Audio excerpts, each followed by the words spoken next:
It's easy enough to misunderstand our title, Who in Hell Cares?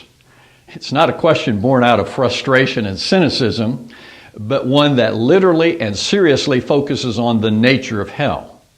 But before we can answer our question, we have to consider an even more basic question, and that is, what is hell? Now, many people's mental image of hell is that of a fiery place of unspeakable agony and torment to which the wicked people are forever consigned. But it is very important that we carefully consider the language of the Bible in order to come to an accurate understanding. Now, in the English language, we simply have the one word hell. However, in the Hebrew and Greek languages of the Bible, there are several words that are translated into our one English word hell.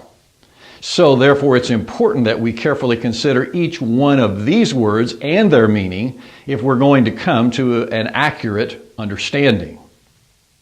So, the Hebrew word Shale is one word translated hell into our English language. Shale simply means the world of the dead. And this Hebrew word is used 65 times in the Old Testament. It is translated grave 31 times and pit 3 times. For example, Genesis 37:35, surely I will go down to Sheol, the grave, in mourning for my son. Job chapter 7, verse 9, when a cloud vanishes, it is gone. So he who goes down to Sheol, the grave, does not come up. Job 17, verse 13, if I look for Sheol, the grave, as my home, I make my bed in the darkness. Psalm 6, verse 5, for there is no mention of you in death, in Sheol, the grave, who will give you thanks?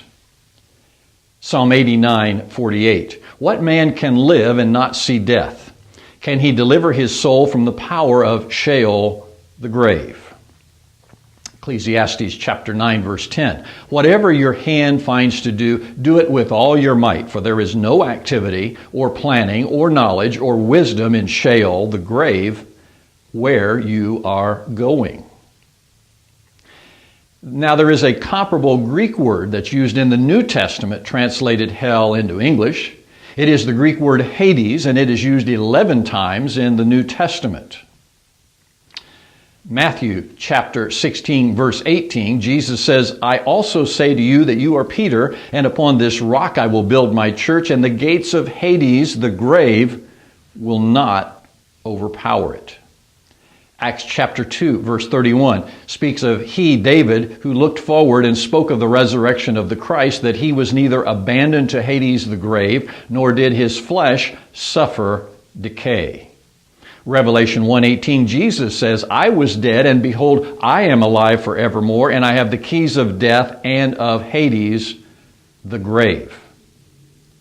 There is yet another Greek word translated hell in English, and that is the word Gehenna. And this word is used in 12 different verses in the New Testament of the Bible. It always refers to judgment fire. Matthew 5:29, if your right eye makes you stumble, tear it out and throw it from you, for it is better for you to lose one of the parts of your body than for your whole body to be thrown into hell, Gehenna. Luke chapter 12, verse 5, but I will warn you whom to fear. Fear the one who after he has killed has authority to cast into hell. Yes, I tell you, fear him. So let's summarize what we've considered so far. There is a Hebrew word Sheol, which means the grave. There is an equivalent Greek word Hades, which also means the grave. And then there is the Greek word Gehenna, which always means the place of judgment of the wicked. And all three of these words are commonly translated into the English word hell, which creates some rather unfortunate confusion. When we use the word hell, do we mean the grave or do we mean the lake of fire?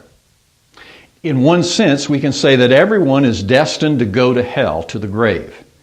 And even Jesus went there after his death, but he remained there for only 3 days and 3 nights. Acts chapter 2, verse 27, which is quoting Psalm 16, verse 10, a prophecy concerning the Messiah, says, you will not abandon my soul to Hades, the grave, nor allow your Holy One to undergo decay. So while everyone is destined to go to hell, the grave, only the wicked are going to go to hell, the judgment lake of fire.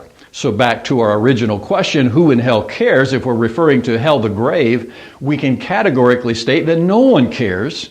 And we can make that statement for this reason.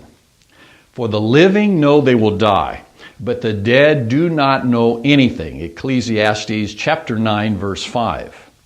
His spirit departs. He returns to the earth, and that very day his thoughts perish. Psalm 146, verse 4. No one in the grave in that hell cares, because all who are there are unaware. Martin Luther, the famous reformer who lived in the 1400s and 1500s, made this very interesting statement about death based on an understanding of key Bible truth. He said, "For just as one who falls asleep and reaches morning unexpectedly when he awakes, without knowing what has happened to him, so we shall suddenly rise on the last day without knowing how we have come into death and through death. We shall sleep until he comes and knocks on the little grave and says, 'Dr. Martin, get up.' Then I shall rise in a moment and be happy with him forever." No one in hell cares because they're unaware. There is a day coming when they will care, when those who have the promise of immortality are given new life, which will far surpass their previous life. This will be the subject of a future segment.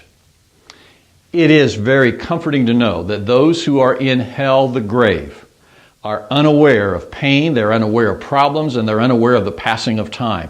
The very next awareness for those who will be spared the fate of the wicked, namely the hell of the lake of fire, their next remembrance will be that of resurrection to new and boundless life.